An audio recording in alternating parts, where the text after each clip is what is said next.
Welcome everyone to our Council of Commissioners Committee of the Whole meeting tonight, Wednesday, March 10th, 2021. Could we have a roll call, please? We have 10 present, 1 presiding, and 1 absent. Let the record show that Commissioner Fisher is excused today. Commissioner Sorge, would you lead us in the prayer? Thank you, Madam Chair. Almighty God, I implore you, look upon us and guide us this night as we make decisions which will greatly affect our community of Butte-Silver. Direct our thoughts, words, and deeds so that we please you and bless our fellow citizens. Amen. Amen.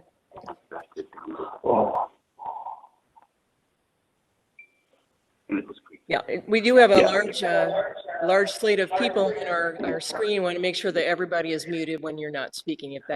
If you could do that, please, it's appreciated. Thank you. So we're on the public comment period of our agenda. This is public comment on any items that are on the agenda. Nate, could you check the phones? What's that? Check the phones real quick. We do have 2 comments to read into the record this evening.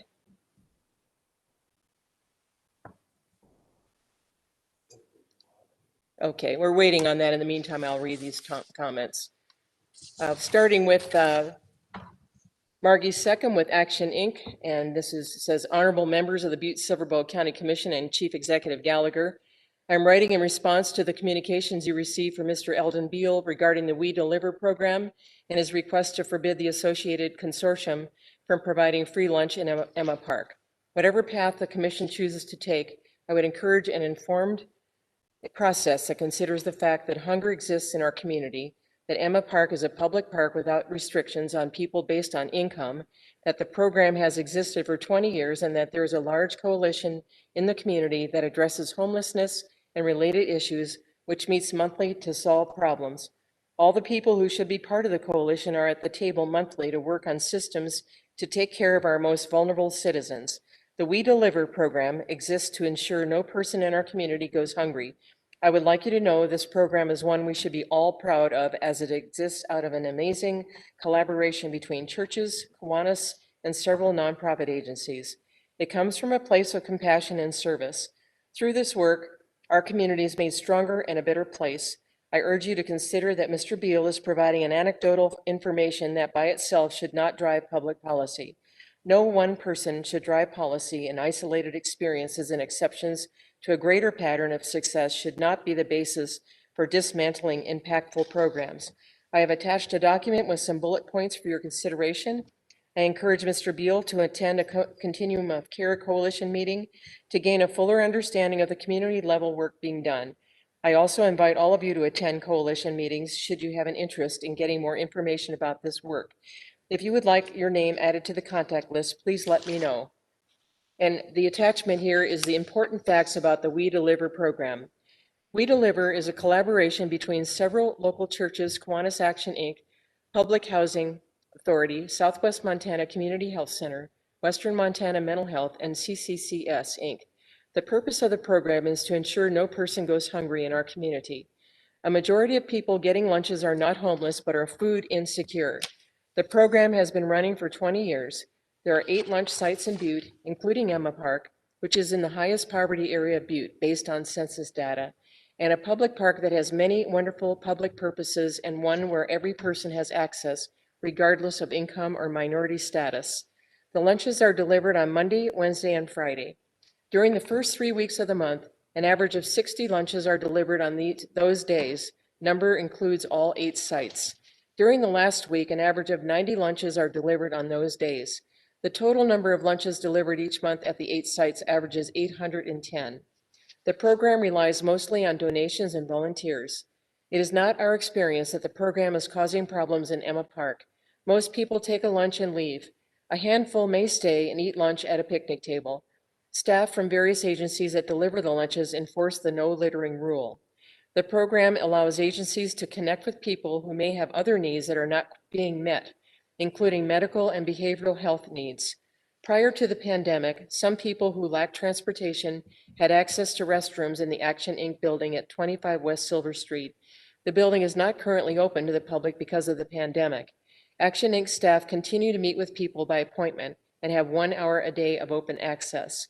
It is important not to intertwine the issues of hunger and public drunkenness. From a policy and service delivery standpoint, these two issues require very different interventions. There is a coalition of agencies and citizens that meet monthly to address homelessness and build evidence-based systems to address the problem. 25 to 30 people attend the monthly meetings. We Deliver is a program that many people in Butte are proud of because we are a community that takes care of our vulnerable citizens. And that's the end of that comment from Margie. This one is from, well, I'm assuming it's it's Ed Banderab, 2601 Grand Avenue, Butte. Butte-Silver Bow Council of Commissioners Committee of the Whole agenda for Wednesday, March 10th, 2021. Reference communication number 19-582, requesting Council of Commissioners to invite a Montana DPHHS toxicologist to give a presentation relative to the hazards and risks to human health of heavy metals contaminant present in the Butte-Silver Bow community. In that, we are about to embark on a prolonged, widespread movement of contaminated dirt that contains hazardous to human health heavy metals. We believe that it is prudent that this council and the people of this community be informed of what risks might be encountered from human exposure to these contaminants. And that is the end of Mr. Banderab's comment. I don't know that we do not have any calls coming in at the moment. And do we have our council members all in? Is Commissioner Anderson? I think I see his shoulder. There he is. Okay. All right, moving along, report of the chair. Just a couple of comments. I was at a Board of Health meeting this morning, and you'll be hearing probably this on the media probably tomorrow. But we have been meeting the metrics for about 8 days now, the ones that are set that we had set forth back in December, to meet, if we can meet either at the metric or below that for a period of time. The Board of Health was going to consider, we will consider lifting some restrictions. And we're on the 8th day. When it's 2 weeks, right about 2 weeks, we maybe, if the numbers continue to stay static or less, we will consider doing some restriction lifting. And then if it continues for 3 weeks, which would put it on the 24th of March, 2 weeks from today, we would consider lifting the restrictions other than wearing masks. That's on the plate right now. And I just want everybody to know this, that you'll most likely be hearing about it. We also talked this morning a bit about our festivals. You know, 2 months ago, we had no idea where we'd be in March. And I know a lot of the festivals, they have to take time to recruit venues and music groups and that sort of thing, especially like the folk festival. And so I know that they said on the news tonight, the folk festival was not going to happen, but I was hoping that we might be able to do something along that line. But those are all in flux right now, the festivals. We're hoping that we will have, hopefully, if things continue the way they're going, that's the key, that I'm hoping that we can have some of our festivals come back little by little this year. That is our hope and plan. So more to come on that. So that's really all I have to report today. And I hope Commissioner Fisher had a good result on his surgery. So, okay, we're running into section 1. We got bid openings, public hearings, or presentations. Under presentations, item 1, communication number 2021-103, Danette Gleason, Finance and Budget Director, requesting Council of Commissioners concurrence and authorization to schedule a presentation on March 10th, 2021 to present the fiscal year 2020 audit findings and financial report. Ms. Gleason. Yes, Madam Chair, Commissioners, tonight doing the presentation with me is Karen Hassler, Lucy Hanson from the Finance and Budget Department, and then Pat Burt, the partner who's the lead on our independent audit with Newland and Company. I'm going to share my screen here. Hopefully, if it lets me.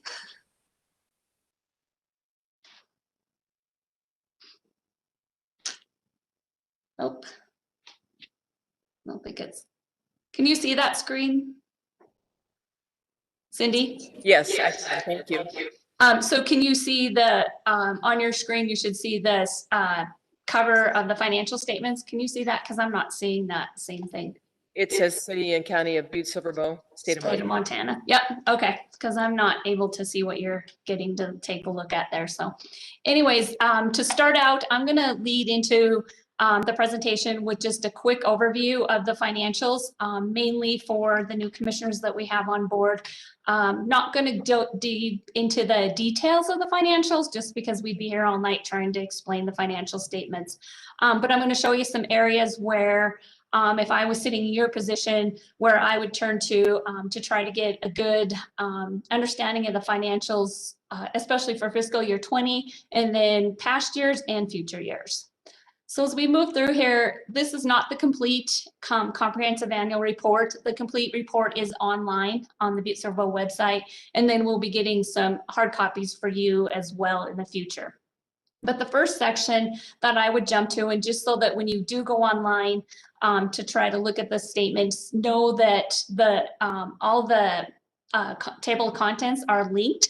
So you can just double click on the page that you want to go to and it'll bring you directly down to that section that you want to go to. So the first section that I would have to bring to your attention is the management discussion and analysis. So this part of the financial statements are reviewed by the auditors, but there's no official opinion expressed on the audit. So they're looking for the details to make sure the numbers and percentages or any of that information is accurate and correct, but they're not looking at my actual analysis and deep dive into the work. However, there's many elements in the MD&A that are requirements by the Government Finance Officers Association, and those elements all have to be within this document. So if I was the commissioner, I would be really focusing on this first page here on the financial highlights. It gives you a lot of the change from year to year. It gives you why things changed, why things might have went up, why things went down, and then some discussion into what we see could be happening in the future. So I'm just going to scroll down through this document a little bit and just point out a few things to you. This next page here just kind of gives you the structure of the financial statements. It shows you all the elements, what's mandatory, and then additional supplementary information that we provide in our financial statements. Let's scroll down some more. You'll see there's a lot of information in this document. Hopefully some of the graphs and charts are easy for you to read. You'll see that we're required to report on our current assets, long-term assets, and liabilities. When we're reporting on governmental activities, in this particular case right here, we're reporting on not just the general fund, the special revenue funds, all the debt service funds, the capital outlay funds, as well as our internal service funds. The business type activities on the government-wide statements are mainly focused on the enterprise funds, which are water, landfill, metro. Those are the major enterprise funds. So we go down here, you'll see like changes in net positions over the time, and it'll show you the classifications of net position. And I'm just going to scroll through again, like I said, through some of these items. I want to get down to the statements here so we can give you some more details. But within the management discussion analysis is also a lot of the ratio tests that we have to do. It shows our ability to meet current and short-term debt obligations, as well as any current operation costs and expenditures. I think another key thing to look at is some of the different program revenues that we have. And this will be explained more when we look at the statements. But you'll see when we're looking at governmental activities, general government expenditures, if we look here, you'll see the expense and then the program revenues that help offset the expense. The difference between those two numbers there is usually what we have to raise in tax dollars or other revenue sources in order to meet the general expenses. The same, you'll see a bigger difference in public safety. They don't have as significant other type of program revenues to accommodate a lot of the expenditures that are related.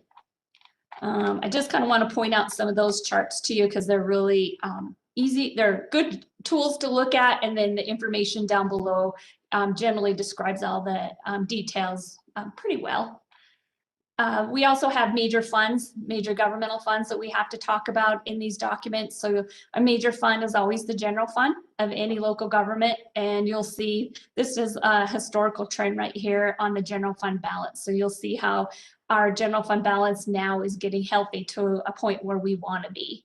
And so this has taken us some time to get there, but we're now getting there. It shows our financial performance and our ability. A lot of times when you're going out for general obligation debt, this is exactly a graph or chart when I'm going to a bond rating agency that they will look at, and they will look for this strength.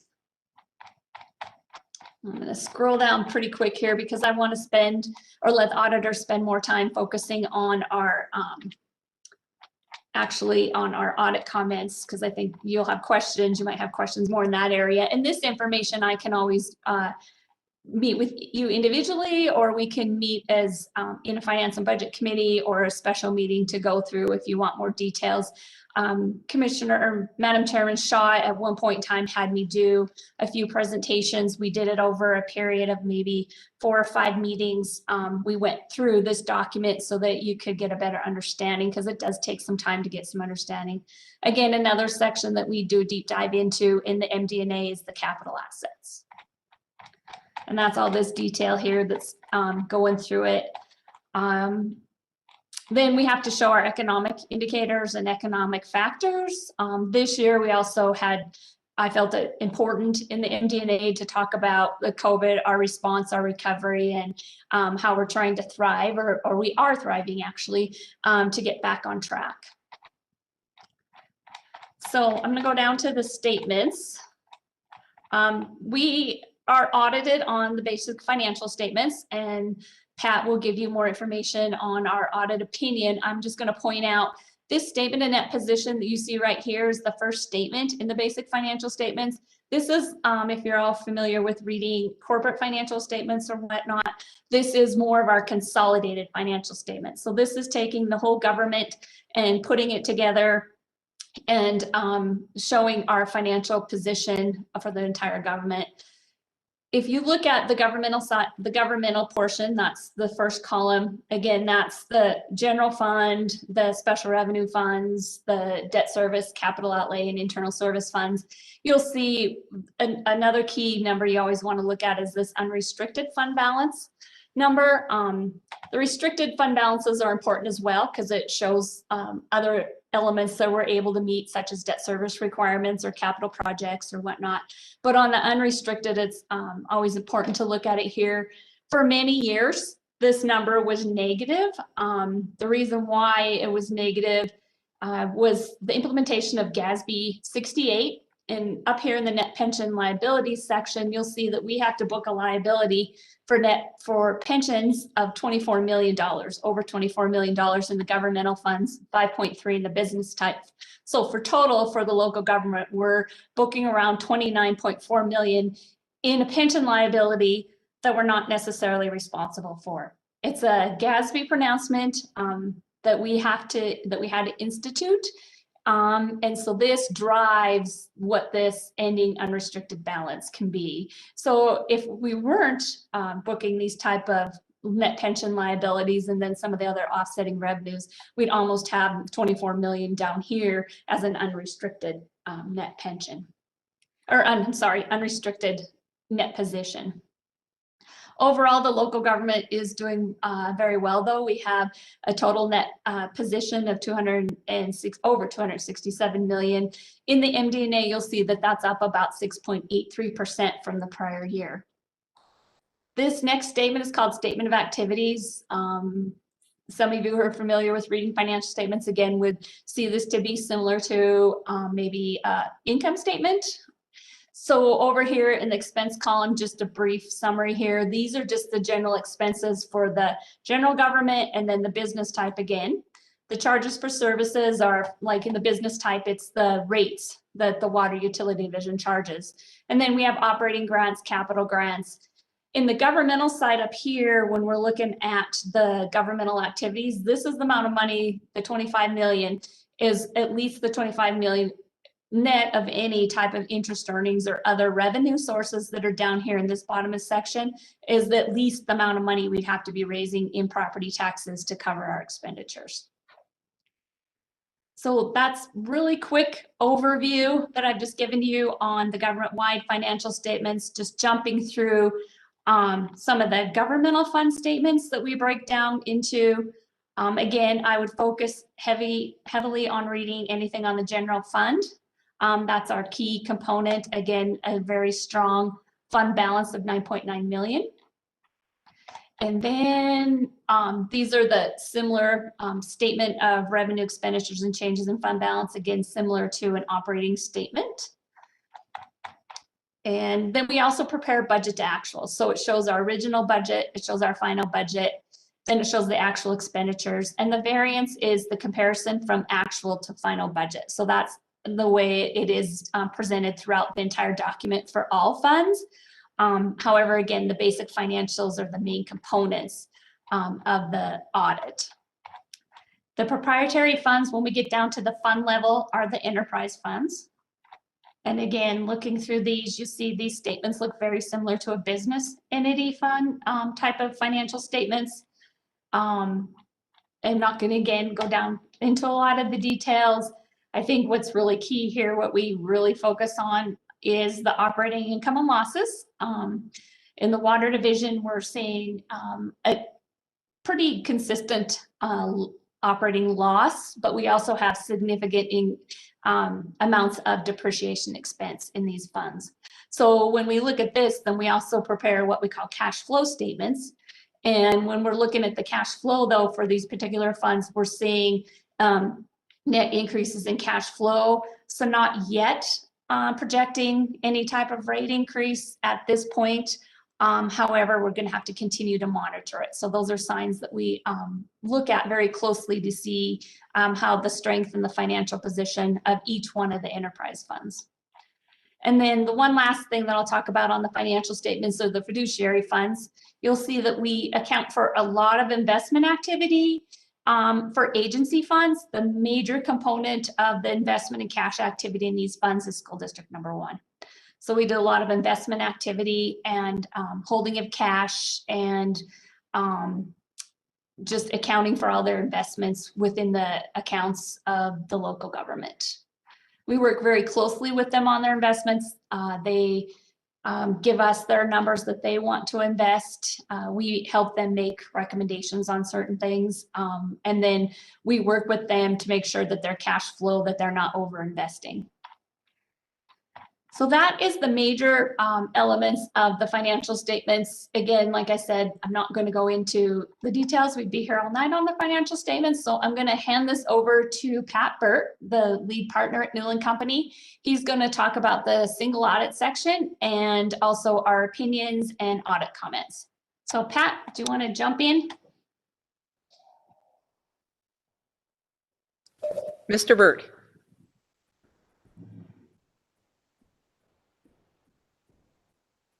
You need to unmute, Pat. Uh-oh. Uh-oh. He's unmuted.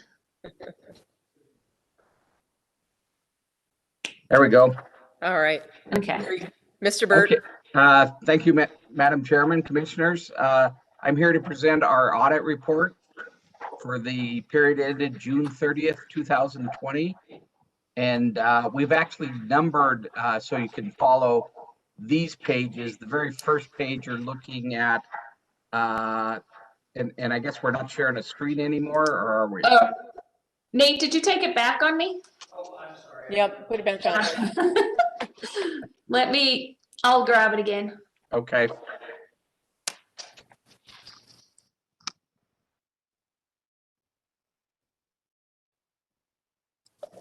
Okay.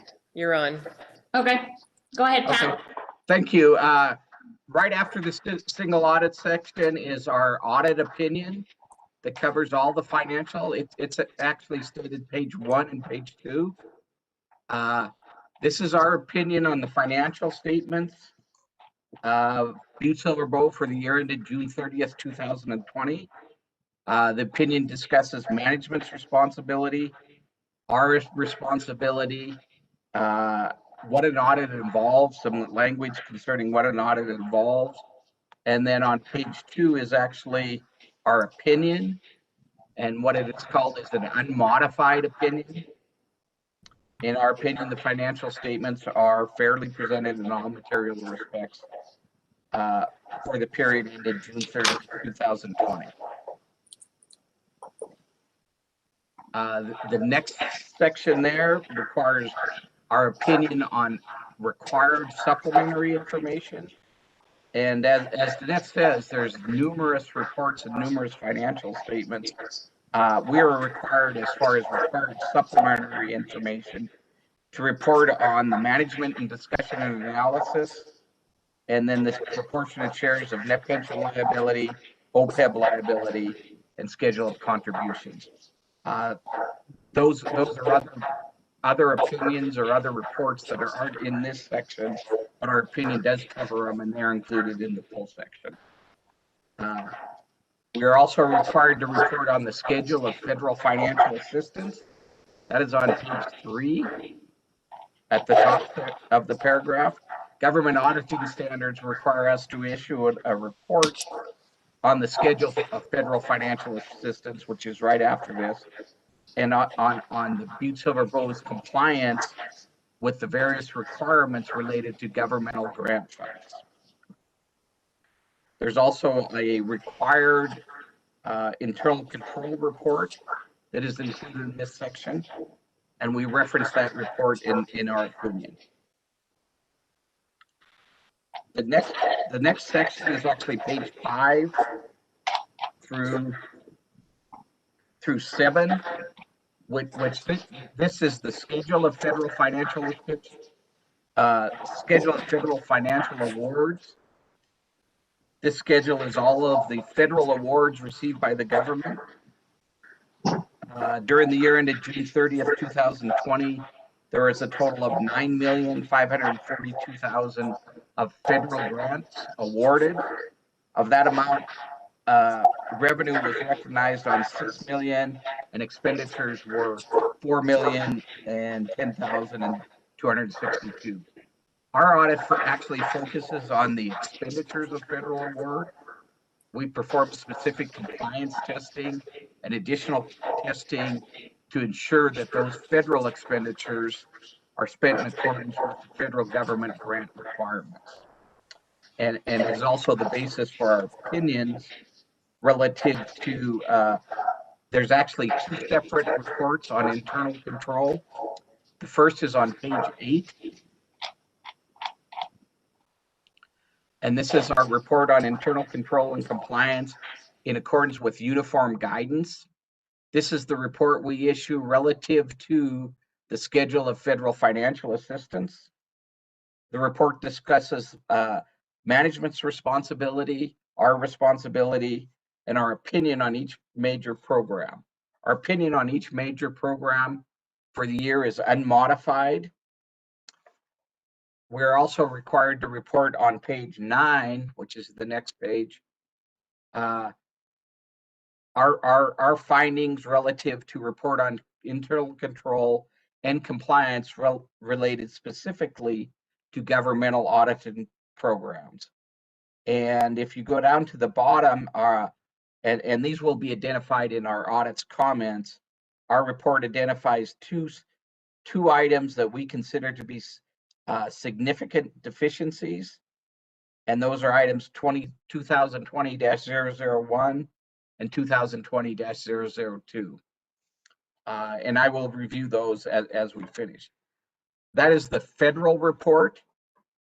Government auditing standards also require on page 11 an additional report on internal control over and compliance relative to government auditing standards. In layman's term, we look at auditing standards and compliance areas designated by the state of Montana and promulgated by the state of Montana. We look at internal control and compliance related to state programs also.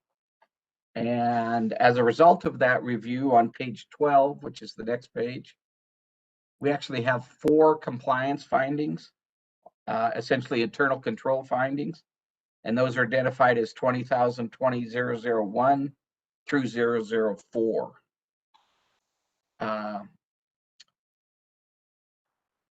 The next section is a required schedule required for the by the schedule of federal financial assistance.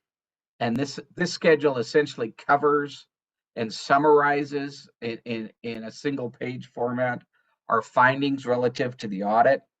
We discussed that we received an unmodified opinion.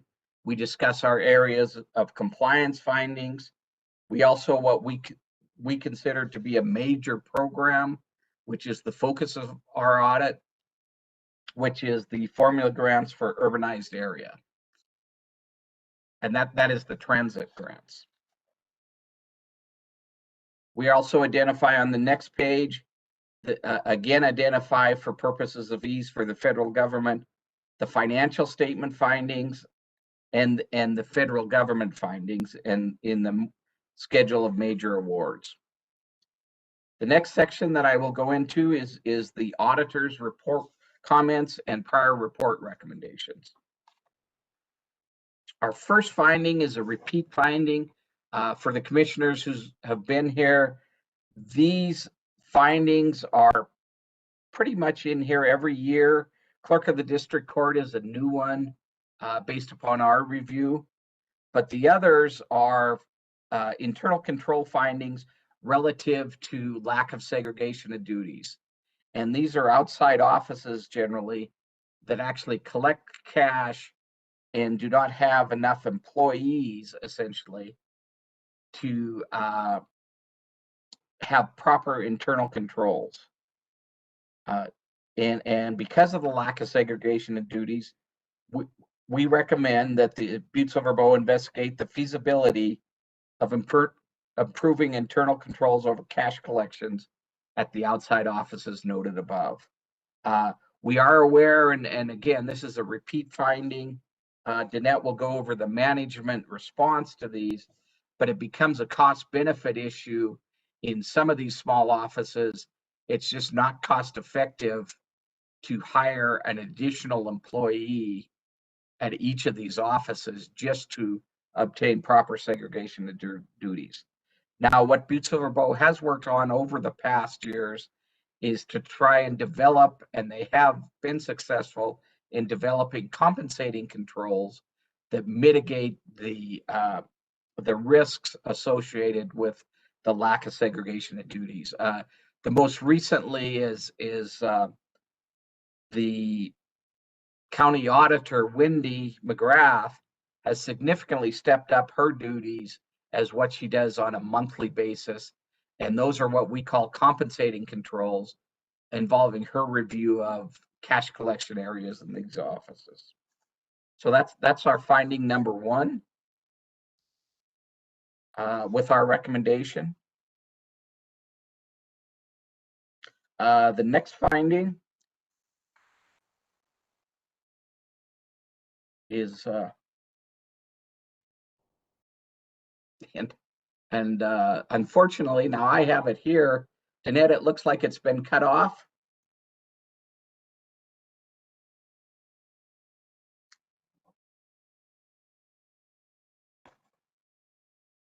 Are you there, Danette?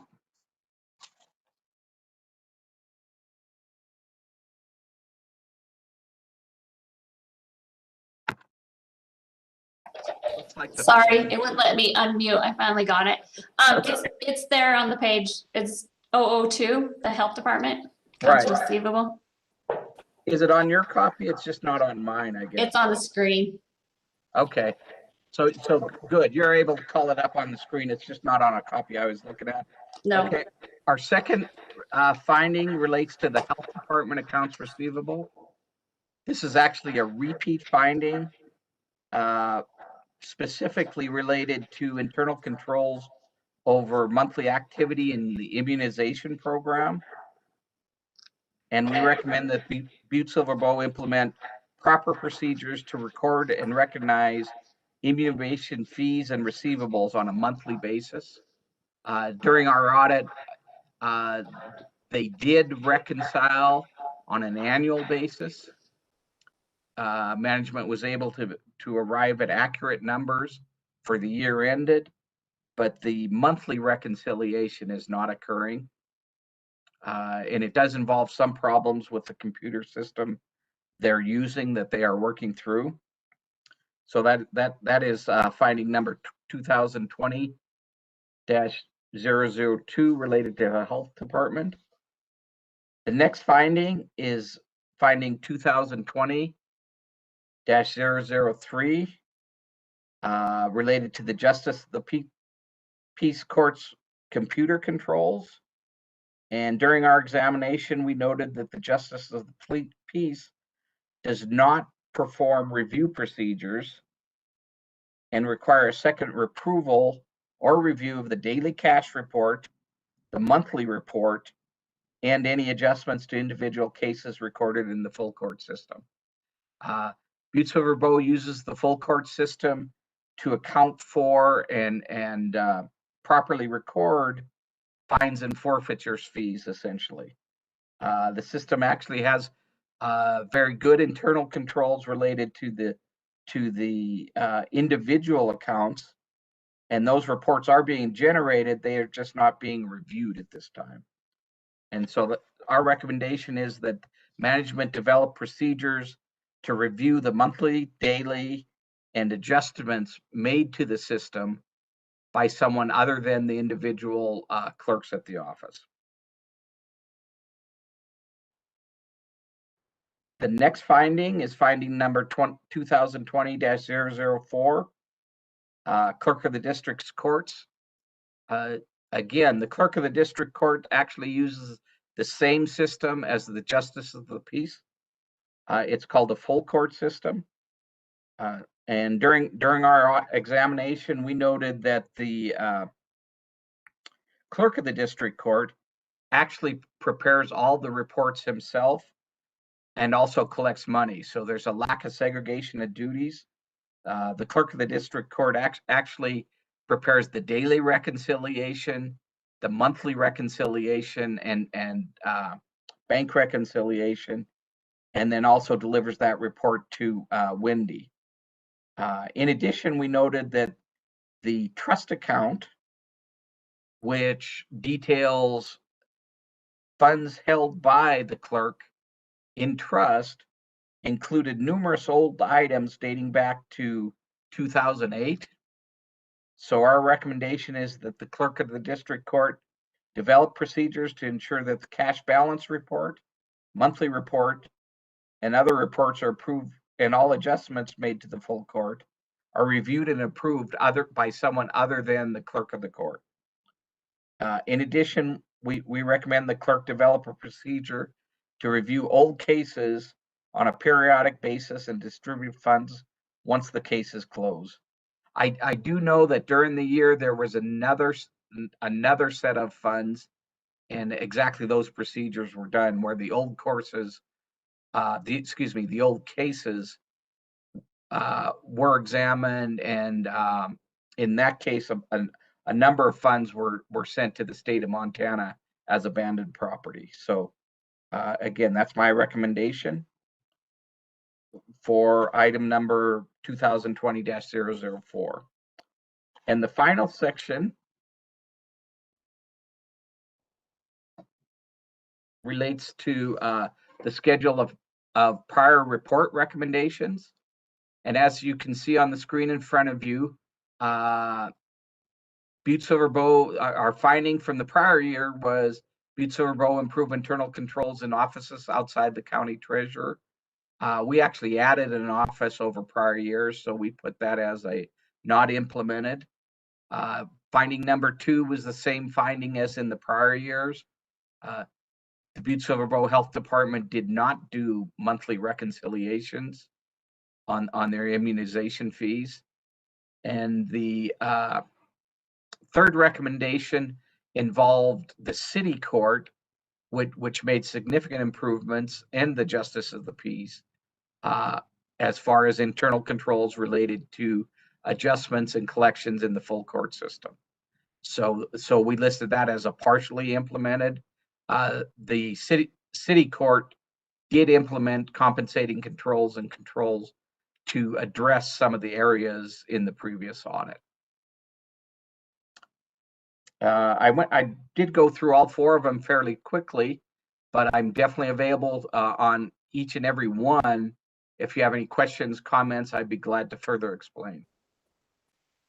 Thank you, Mr. Burt. Are there any questions from council members for either Mr. Burt or Director Gleason?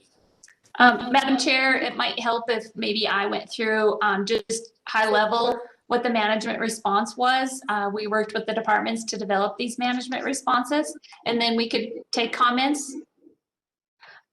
So in finding 2020-001, as Pat had indicated, this is reoccurring write-up, mainly just because it's just not feasible to be adding staff to some of these departments that might just sit there all day and not even collect cash in certain areas.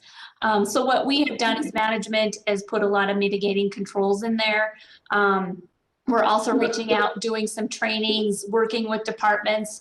We have reduced this list significantly with the addition of Wendy in the auditor's office and having her doing some of the cash reconciliation. We've been able to reduce this list, as well as implemented some changes. One that comes to mind right off is we used to always have the county attorney's office on here. They used to do their own collection and payment and whatnot of all the restitution payments.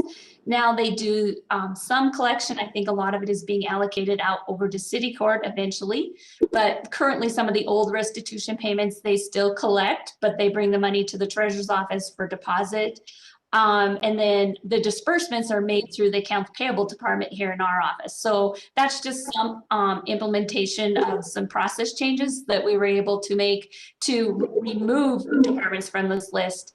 But in other areas, we put in a lot of controls to try and assist and make sure that we don't have any issues arising from lack of segregation of duties.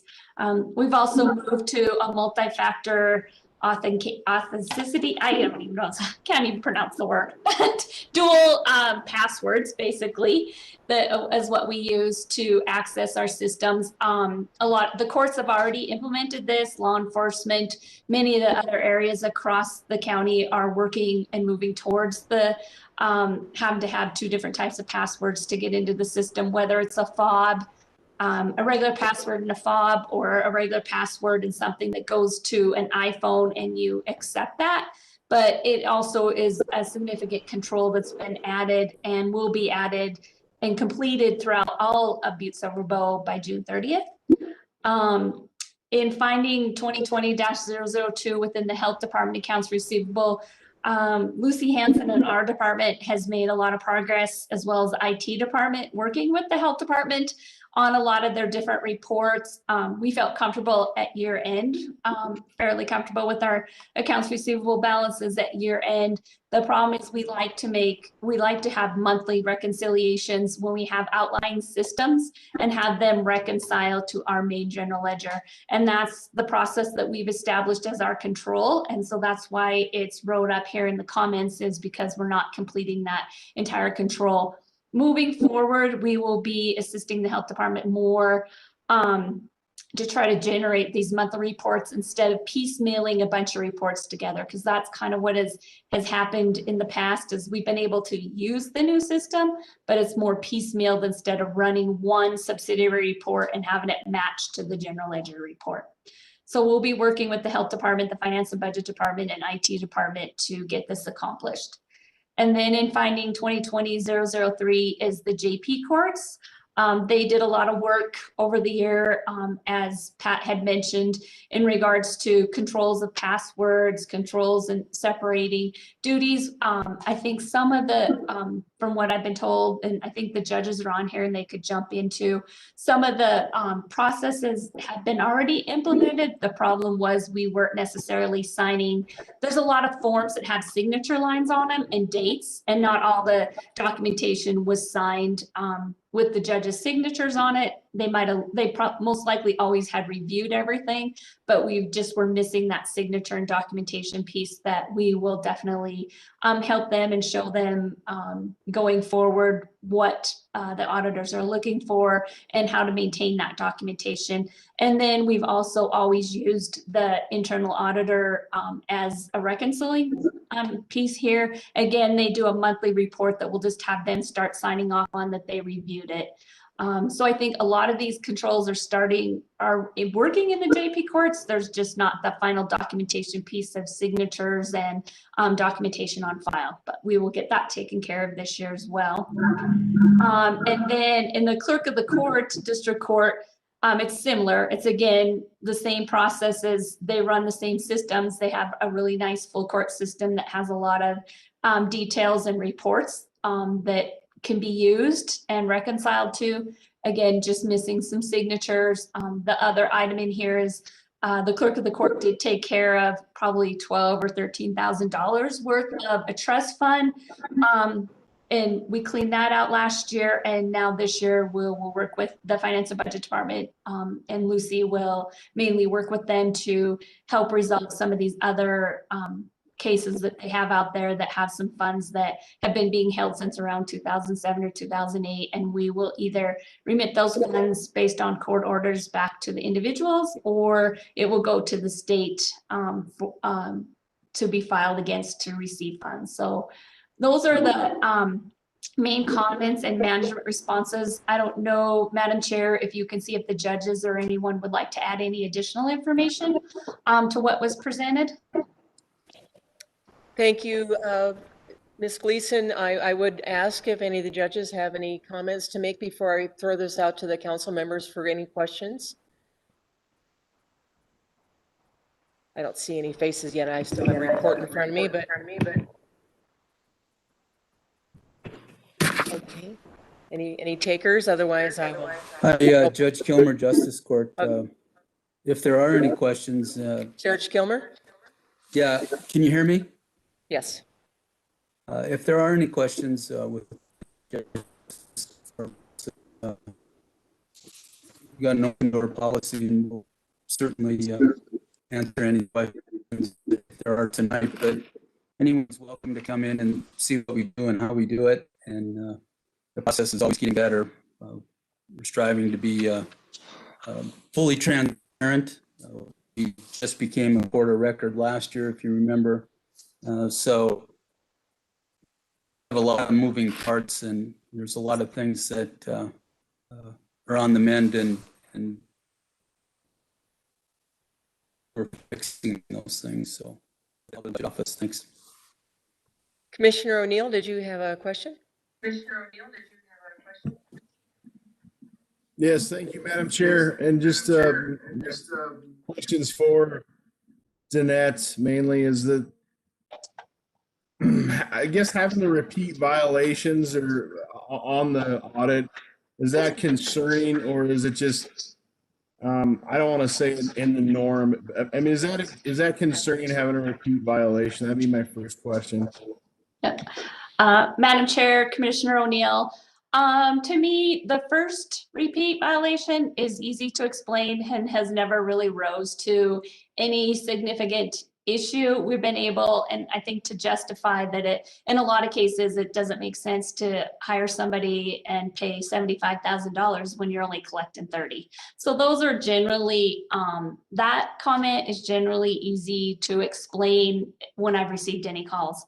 Other repeat violations, not so much. And I think what we try to stress with other departments, and they've heard it numerous times with us, that what they do impacts the entire government. So we've had issues before that were repeat violations that actually could have impacted other departments. We had time cards, for example, was always one on here for many, many years with law enforcement. We finally figured out that process. It's taken a lot of work on the payroll department. The payroll department is doing a lot of work, and then so is law enforcement to make sure that is complied with. But that one particularly, we were applying for an Army Corps of Engineer grant and seeking that funds that we always were pretty successful with in the Metro department, and then also in the Water Utility Division. And I did receive calls from the Attorney General's office in Washington, D.C., wanting me to explain why we couldn't meet the internal control of getting timesheets signed in the law enforcement department. So I think to get back to what you're saying is that we really stress with all departments that we really need to focus on getting these, we need to take every comment serious. We need to find ways to try to mitigate them and get them off.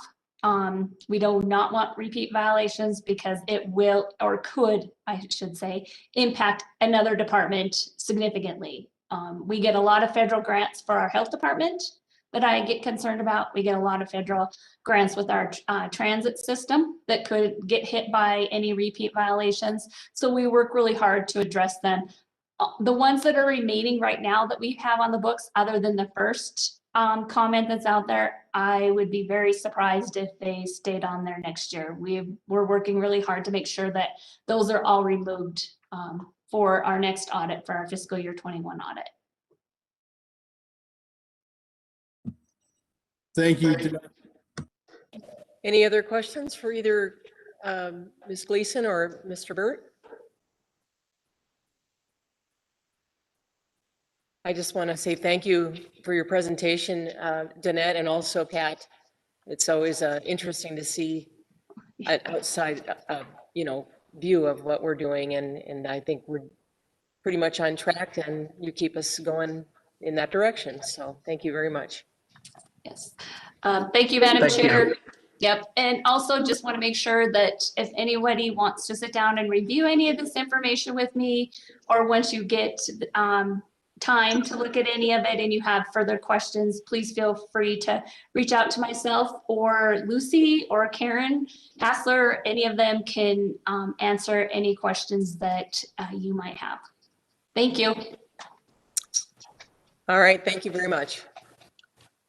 Thank you. Okay, moving on to bid openings. We have item 1, communication number 2021-103.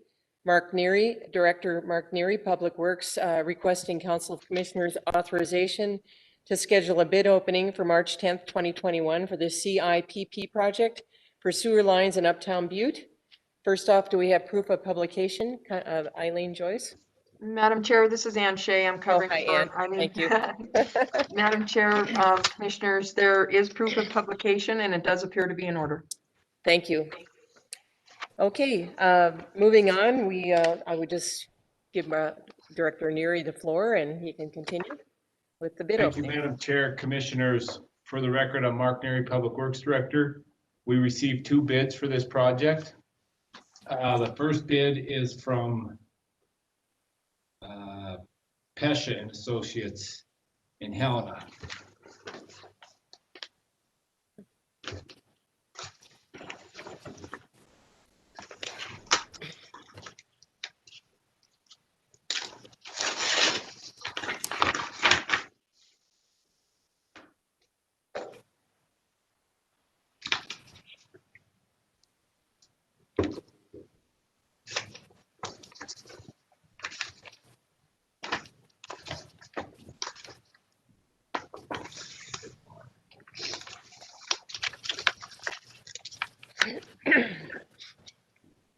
There is a bid bond from Surety and it is 10% of the bid and it appears to be in order.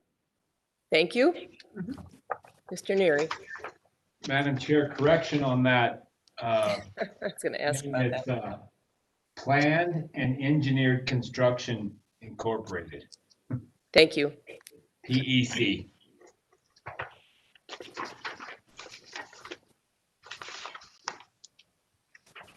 The total sum on this is $362,500. $362,500.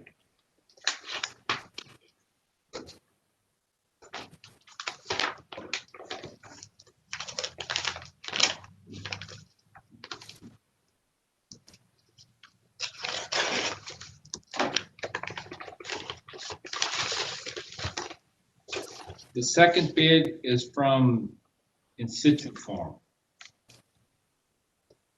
Okay, Deputy County. out of Chesterfield, Missouri.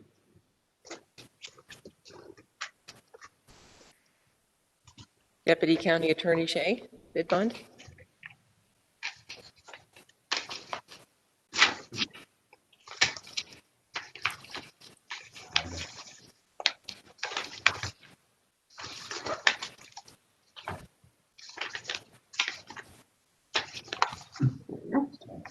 Okay, there is a bid bond with the surety, and it appears to be 10% of the amount bid, and it does appear to be in order. Thank you.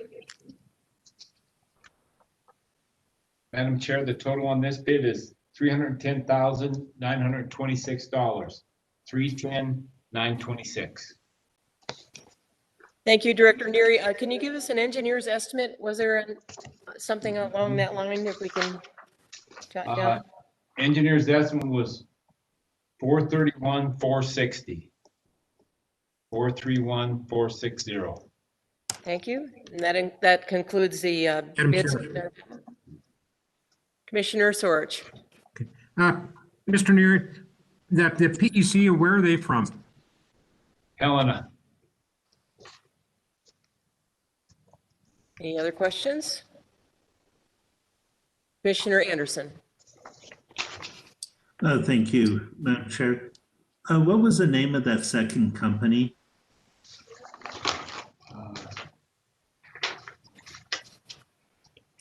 Mr. Neary. Madam Chair, Commissioner Anderson, it was in situ form. INSITUFORM.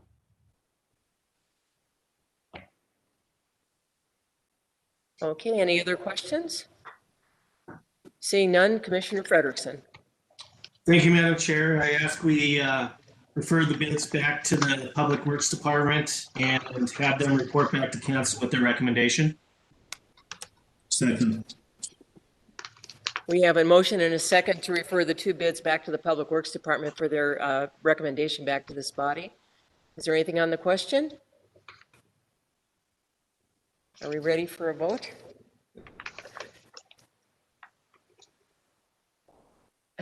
Just give us a second here.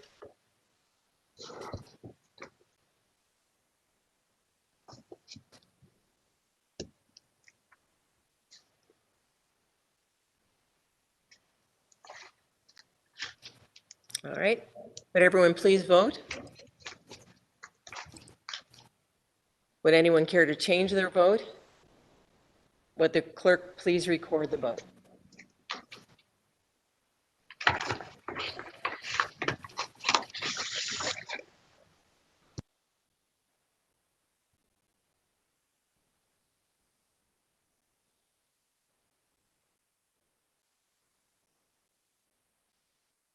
We have 11 yay and 0 nay. Motion passes. Thank you, everyone, on that bid opening. Section 2 is communications. Item 1, communication number 19-582.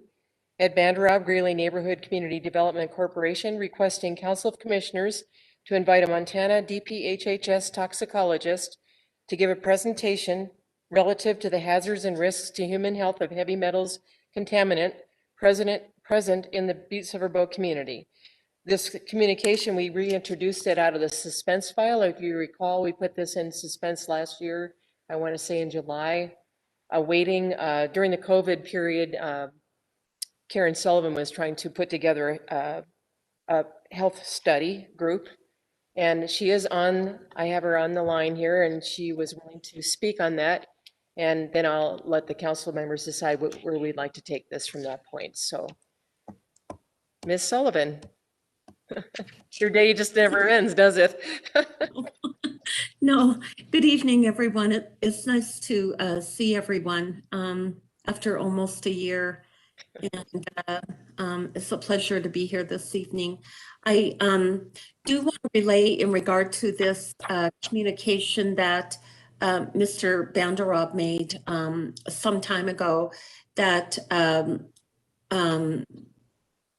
the request was for a toxicologist to appear to educate the commission in regard to heavy metal contaminants in regard to Butte-Silver, but also the Greely school neighborhood. At that time, in a July 22nd, 2020 email, the state declined that invitation from Mr. Banderov.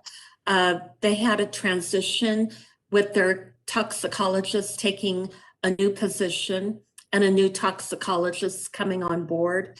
And the lead epidemiologist with the state of Montana opted not to accept Mr. Banderob's offer because of the transition and a new toxicologist not being familiar at all with Butte-Silver Bow's issues. And then COVID hit, and the lead epidemiologist and the toxicologist at the state level were, intertwined with the COVID effort at the state level, as were we. This has been, I believe, Madam Chair, in the suspense file, and I don't think the state would be prepared to make any presentation on hazardous to human health metals in Butte-Silver Bow due to the toxicologist being, very occupied with COVID efforts at the state level. However, about a year ago, former Chief Executive Dave Palmer, at our request, appointed a health study advisory board, and the commission at that time approved the membership.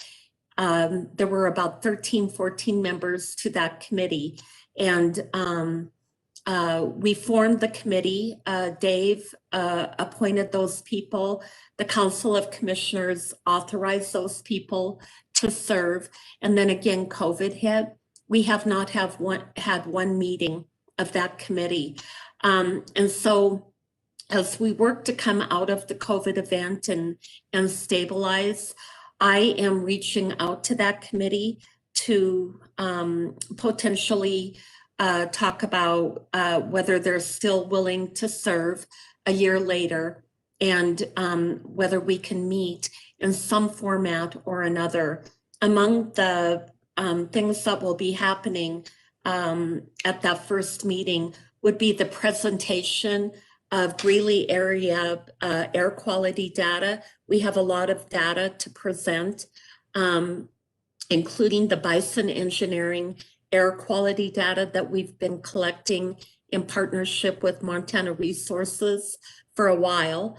And then we have the results of our chemical mass balance study, which will show the effectiveness of our wood stove change-out program a few years back in the Greely neighborhood.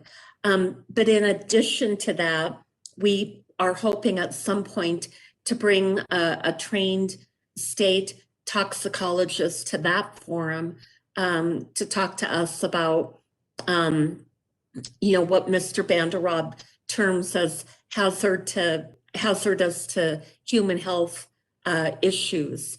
And I believe, the state hired this toxicologist. Because of COVID, I have not even met this individual in person. And so, a year later, here we are. And so I honor Mr. Banderob's request, as does the state. And I think we can make it probably, Madam Chair, through the relatively newly formed health study advisory committee, when we can get our heads above water to make a meeting of that group happen. I have to unmute myself.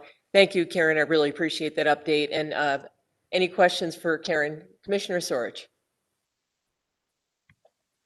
Thank you, Madam Chair. I just want to add to what Karen was saying. If I recall correctly, all the individuals that were appointed to this commission were professionals amongst their field that were very knowledgeable, that could really probably add some very good input. Madam Chair, Commissioner Sorich, that is correct. They're air quality professionals, scientists, member of CTEC, Joe Griffin. Dr. Seth Cornell is our liaison to the advisory group from the Board of Health. These are people that were highly recommended You know, when we receive these difficult health studies, you know, data related to the health, collective health of Butte-Silver Bow, they're people steeped in how to interpret data and determine its validity. So we felt very confident that the people appointed to that committee were worthy through professional background and otherwise for that appointment. Any other questions for Ms. Sullivan? Commissioner O'Neill? Thank you, Madam Chair. Thanks, Karen, for coming and giving us an update. Is that board still alive? Is it still the ones that were appointed? Is that still a thing that, and there is a plan to move forward on that, or just having all them, you know, I call them smart guys on there, hopefully that they're able to still keep them together and not lose track of them, if you will. Thank you. Ms. Sullivan? Madam Chair, Commissioner O'Neill, yes, on my plate is to reach out to this committee to determine whether they're still willing to serve. Obviously, these appointments were made a year ago or more under the previous chief executive. In speaking with our new chief executive, Gallagher, you know, I voiced my opinion in regard to how important I think this new advisory board is. You know, Butte-Silver Bow is a very studied population. People are interested in how our environment impacts our collective health. And so it is on my plate to reach out to those appointed members and to determine whether they're still willing to serve.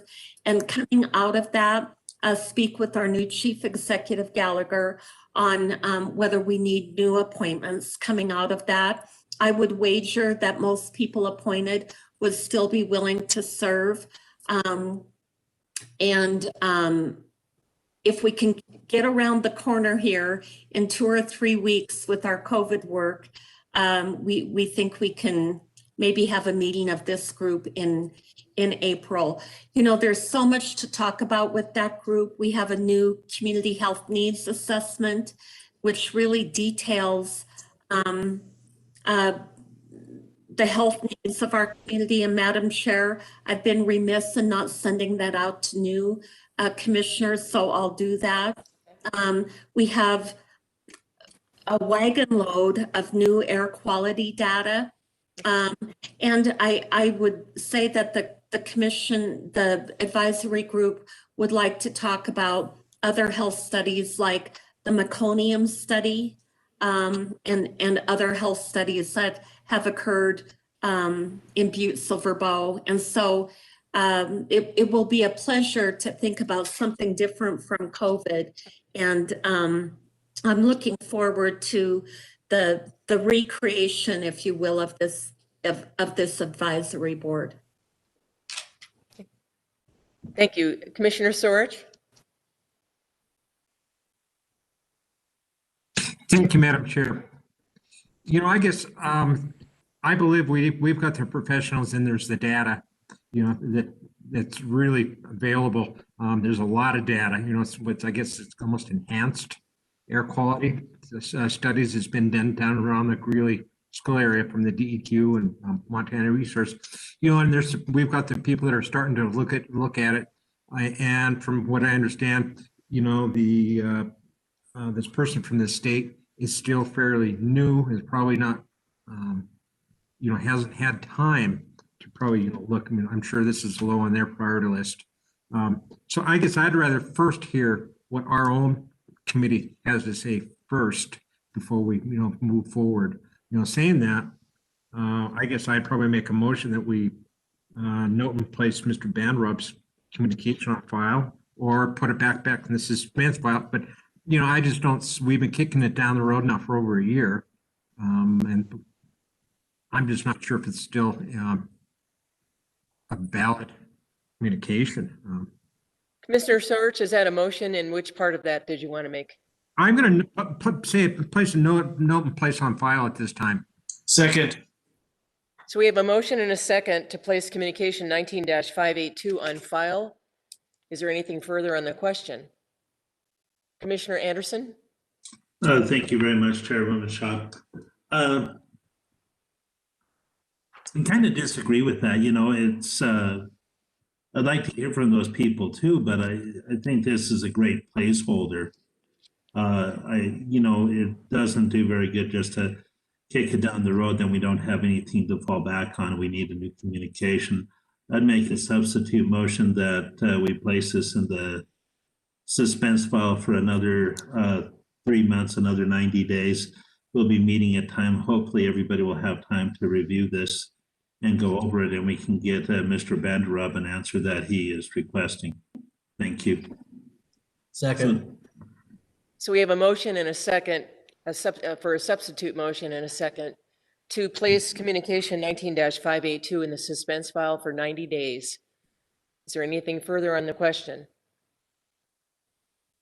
Okay, we're voting on the substitute motion to place it in suspense. Would everyone please vote?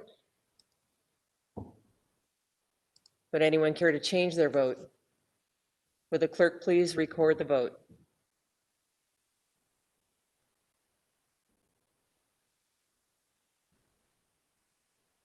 We have 7 yea and 3 nay. Motion passes. So we will continue holding that in the suspense file, revert it back to that position. Okay. Moving on to item 2. And I want to thank Karen Sullivan for her input after a very long day at Civic Center. Communication number 2, communication number 2021-97. Eldon Beal, 315 South Dakota Street, Butte, Montana, requesting Council of Commissioners, the Judiciary Committee, and Bill Anderson to enact a task force or committee to stop the public drunkenness and to prohibit Action Inc. from feeding the homeless in Emma Park.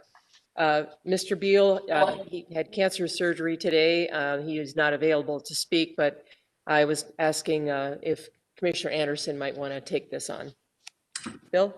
Thank you very much. Mr. Beal did want to talk about this and brings forth his concerns to this body. And like Cindy said, he was up in Great Falls having surgery for some cancer. I would appreciate it and would make a motion or a statement to hold this in advance until he is able to address council on some of these concerns.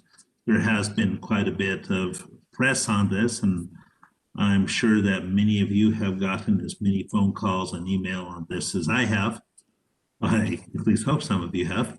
But anyway, I would just ask everybody to let us hold this for a couple of weeks for Mr. Beal to be here and address council on these matters and bring them forth to him. If you have any questions on it, please give me a call and I can try to fill you in on it as best as I can. Thank you very much. Okay, and that would not require a vote. We'll just continue to hold it in advance for 2 weeks if that's the pleasure of the council. So thank you. Thank you, Bill. Any other questions for Commissioner Anderson at this time? Otherwise, we'll just go forward. All right. Seeing none. Oh, Commissioner Mankin. Thank you, Madam Shaw. I'm just kind of a little bit, I understand to hold it to hear Mr. Beal, but I think Mr. Beal has spoke on public drunkenness before, and we've addressed this in the past when we had Chief Executive Palmer and Director Gallagher also addressed this way back when. And now moving forward, I don't see that we continue, as you keep on throwing the statement around, as kicking the can and continuing to kicking it down.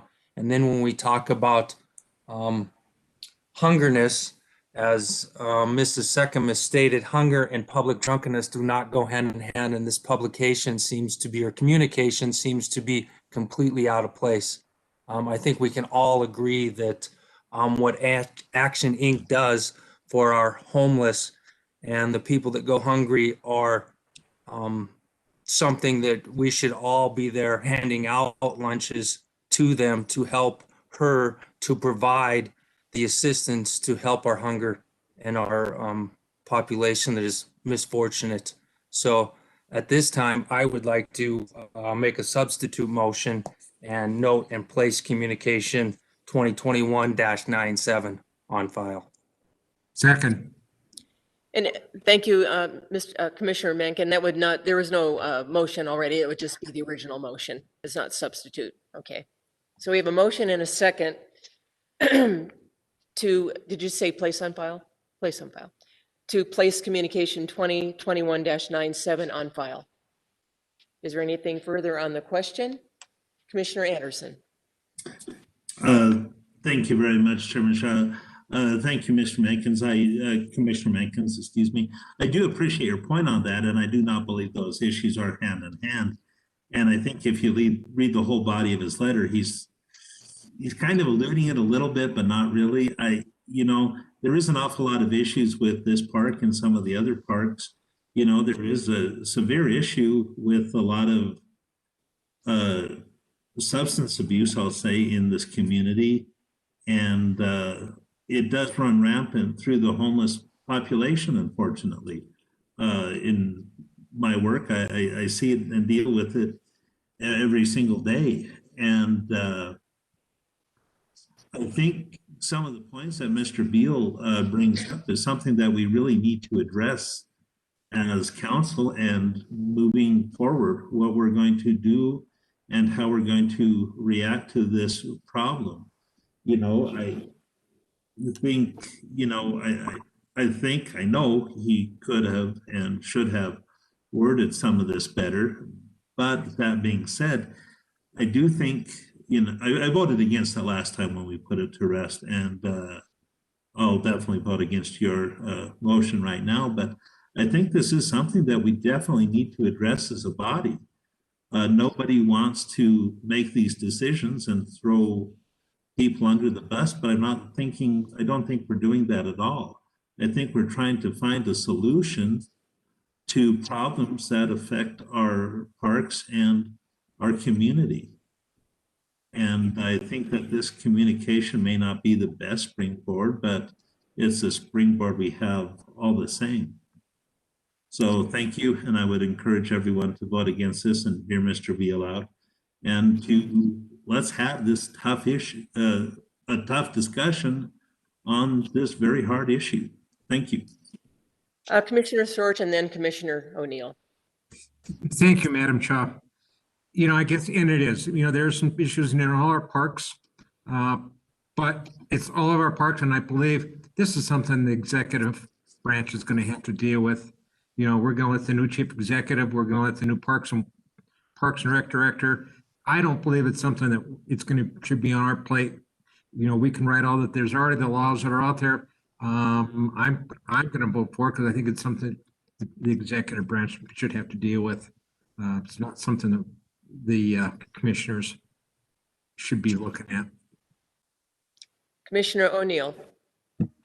Thank you, Madam Chair. And just, along the lines of what Commissioner Sorge has said, even the police, again, the police need to be involved if these issues are happening. Eldon Beal needs to call the police. The police need to handle that stuff. And in this communication of taking away food from the homeless, if this communication, I'm ready for the discussion if we need to do that some other time. But in this communication, all I hear is not feeding the homeless. That's what soaks through my head. So I can't accept that. Again, Mr. Beal needs to call the cops as many times as he can. So that's my opinion. Thank you. Commissioner Shea. Thank you, Madam Chair. I agree with Commissioner O'Neill. I think I voted with you last time, Commissioner Anderson, regarding the public drunkenness, and that is disruptive. And I do believe that it can be addressed through existing ordinances. I do not, vulnerable populations are a reality, and we as a community should be acting with compassion. I don't remember Mr. Beal ever bringing the homeless population or a vulnerable population into this discussion until now. And And that is all that I hear. And I'm frankly a little bit insulted by it because, you know, there before the grace of God go any of us. I do think that the existing ordinances need to be enforced. I think that Mr. Beal has been given the proper methods. He's been encouraged to call law enforcement. Whether they respond or don't respond is not our call. That is an executive function. The sheriff is an elected official. So those are my opinions. Thank you. Further question, Commissioner Anderson, and what, was it Mankins? Did you also want to speak? Okay. Commissioner Mankins, go ahead. And then Commissioner Anderson. I just wanted to have our executive branch step in here with the scene that we have Chief Executive Gallagher, who is the Parks and Rec Director, who has already addressed this earlier, probably about 5 months ago, speak on this. Chief Executive Gallagher? Madam Chair, Commissioners Mankins, thanks. I just kind of want to go back to a little history on this. We did have a lot of discussion on this, and we took it to the Parks and Rec Board. We were asked to put it in front of them. They voted on how we should go forward on the public drunkenness and people there, and brought back to this body, and it was ruled on. The other thing that Mr. Beal brought forward is the issue of not feeding the homeless people at the park. And he asked me to look who was doing it. At first I was told it was St. James using their extra lunches to do that. So I contacted St. James Community Health Center, found out it was not them, and that it was actually Action Inc. or through the Coalition to Care. Talked to Steve Fournier about this in Langton. This program is extremely valuable to our most vulnerable population. There's 8 sites that this happens at, not just Emma Park. It's all over town. And so I did go and find out about why we were feeding there and what was happening. And not only are they feeding, they're also counseling. Such a valuable thing. When we talk about what are the needs of our community, the needs of the community are, we have, psychological needs, we have homeless problem, we have people that are displaced. And so, I think the body has ruled on this. The Parks and Rec Department and the board has had this in front of them. The commission has had it in front of them. And so Mr. Beal has brought many of these issues to the forefront before. He's brought many other issues when he was at another park and across from another park, and noise issues and parking issues and abandoned houses and lots and things. And so I want to look at the source, and not to discredit Mr. Beal, but man, Sheriff Ed Lester did come on here and said, this is a law enforcement issue. If we have public drunkenness or problems in the park, they need to be called and they will deal with the issues. And so that we spoke on this this last summer. And so with that, I just kind of want to give some basic information. I appreciate you listening to that, but I just, we have issues in a lot of places, and I don't know if this is where you're going to find it to correct it. I think we need to enforce rules. Thank you. Commissioner Anderson and then Commissioner Thatcher. Thank you very much. You can't really disagree with any of that stated, and he didn't say stop feeding the homeless, for the record. He said stop doing it in one park. And I understand why. Is far from the vacant house, it's not really a vacant one. It's one that, they've been selling drugs at. It's a county-owned property that, we've been involved with for well over a year now, with different issues, with people just kind of thumbing their nose at it. The police have done a wonderful job in some respects, but this problem, I have nothing but respect for the police. They do a fabulous job. And this might sound bad saying it, but, they're just not adequate for the job at hand. unfortunately. The problem, the way I see it through my eyes, through my lens, it's so big that we need 10, 15 more police officers on the beat every day to wrap up a lot of these issues, you know. So it is a law enforcement problem, but unfortunately it's, you know, I see the police every day, like I said, at work, you know. This weekend I saw them 3 times dealing with these exact issues with people with substance abuse problems. There was a patient at the hospital who was berating, yelling, screaming, kicking, spitting at 2 of the officers, and they handled the situation with great humility and great responsibility, and they did a fabulous job, and they should be commended for that. But the problem is that we have so few of them, and we have such a big issue that, you know, just saying it's a police issue, maybe, but if we're going to throw it at the police and say it's a police issue, then we're going to have to hire another 10, 15 officers in Butte to handle this issue. Thank you. Commissioner Thatcher and then Commissioner O'Neill. Thanks, Chairwoman Shaw. I completely agree with Commissioner Mankins, Commissioner Shea, Commissioner O'Neill. For me, this whole homeless issue is something that frustrates me because, yes, Commissioner Anderson, it does happen in this one park that he's complaining about, but it is a park that is fairly close to the rescue mission. It's a park that's close to the high school, and as Ms. Seckham stated today, it is a location that is right in the center of one of the lowest or most impoverished places in Butte, Montana. And so for Mr. Beal to be upset that the homeless are being fed, and not even the homeless, as Ms. Seckham stated, it's people even who just need a meal, to be fed in this park is disheartening to me. And I think that a little compassion would go quite some way. And along with that, I don't know what the protocols are for COVID right now, but I do encourage maybe you and Mr. Beal to go volunteer on this We Deliver program. I have done it. I've done it several times since I was in high school and even prior. And it is a program that is amazing, and it's something that maybe would change some views. So that's my opinion on that. Thank you. Thank you. Commissioner O'Neill. Thank you, Madam Chair.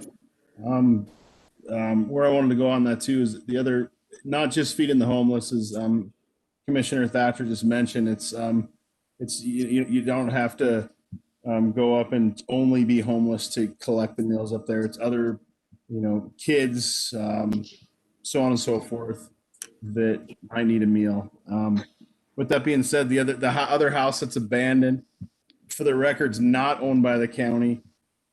They did repay the taxes back on that. So no, they did, Commissioner Anderson, they did. We went through that. They paid this stuff. Now they own the house again.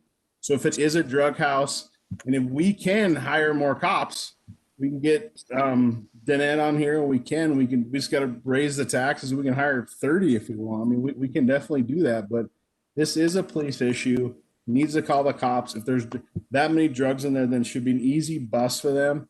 But again, if for order to get this correct, the communication that he's providing us has to be perfect to make it perfect. It can't be sloppy as it is.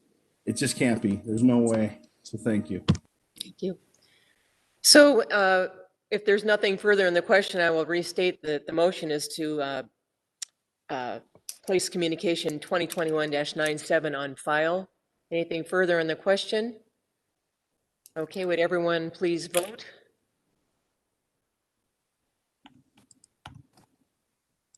Would anyone care to change their vote? Would the clerk please record the vote?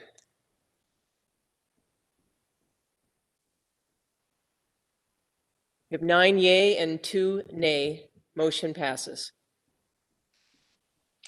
Now, item 3, communication number 2021-103, Danette Gleason, Finance and Budget Director, requesting Council of Commissioners concurrence and authorization to schedule a presentation on March 10th, 2021 to present the fiscal year 2020 audit findings and financial report. We did just have that event, so Commissioner Frederickson. Thank you, Madam Chair. I move to place communication 2021-103 on file. Second. We have a motion and a second to place communication 2021-103 on file. And we're just setting up the vote. No pressure, Nate.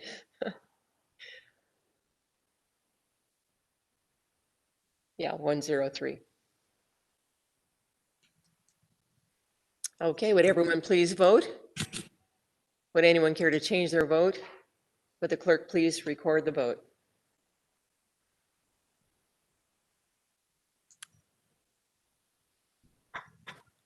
$11 yay and 0 nay. Motion carries.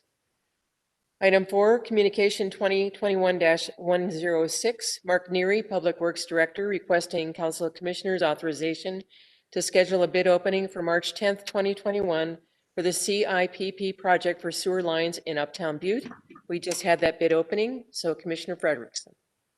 Thank you, Madam Chair. I move to place communication 2021-106 on file. Second. We have a motion and a second to place communication 2021-106 on file. Is there anything on the question? Would everyone please vote? Would anyone care to change their vote? Would the clerk please record the vote?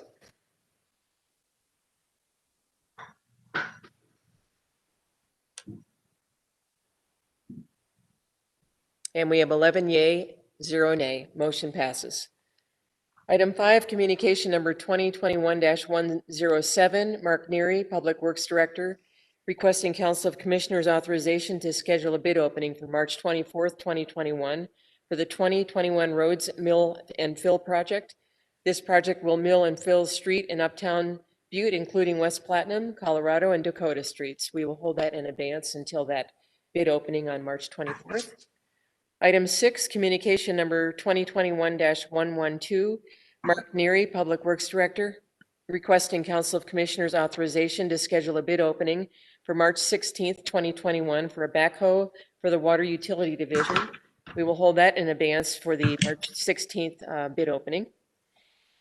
Item 7, communication number 2021-114, Eric Hessler, Reclamation and Environmental Services Director, requesting Council of Commissioners authorization to schedule a public hearing on March 24th, 2021 to take public comment on amending the fiscal year 2021 ARCO source area and stormwater budget 2278.200.4306.35. The source of revenue is from the allocation agreement source area programs trust between Butte-Silver and Atlantic Richfield. We will hold that in abeyance for that public hearing on March 24th. And the last item is communication 2021-115, Jennifer Mitchell, 2509 State Street, Butte, Montana, requesting Council of Commissioners concurrence to appeal the February 8th, 2021 decisions by HPO and HPC on the determination of eligibility and demolition COA for 2505 State Street, Butte, Montana. We did concur with that request to concur with the appeal. So Commissioner Frederickson. Thank you, Madam Chair. And if anyone else wants to talk about this, I'll leave it open. But if not, I will move to concur and place communication 2021-115 on file. Second. We have a motion and a second to concur with communication 2021-115 and place it on file. Is there anything on the question? Would everyone please vote? Commissioner Shaw. Oh. Commissioner Shea would like to say something. Oh, I'm sorry, Michelle. I didn't see her. Commissioner Shea. Go ahead. It's okay. It's all right. Thank you, Madam Chair. I just wanted to let the full council know that the Historic Preservation Commission did have their special meeting on Monday night, and they did approve the demolition request. Okay, thank you very much. Anything else on the question? All right, would everyone please vote? Would anyone care to change their vote? Would the clerk please record the vote?